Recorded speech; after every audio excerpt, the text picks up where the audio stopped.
மற்றொரு தொழில் முனைவோர் கீதம். நீங்கள் வெற்றி பெறும் வரை நடியுங்கள்.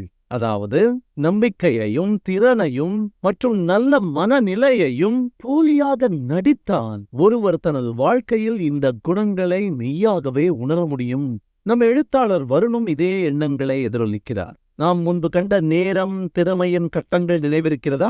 நீங்கள் என்ன செய்ய வேண்டும் என்பது தெளிவாக இல்லையெனில் உங்களுக்கு மகிழ்வளிக்கும் செயல்களுடன் தொடங்குங்கள். அவர் புகழ்பெற்ற ஆடை வடிவமைப்பாளர் யோஜி யமாமோட்டோவை மேற்கோளாக குறிப்பிடுகிறார். அவர் கூறினார், நீங்கள் விரும்பும் செயல்களை பிரதி எடுத்து ஆரம்பியுங்கள். போலி, நகல், பிரதி, மாதிரி.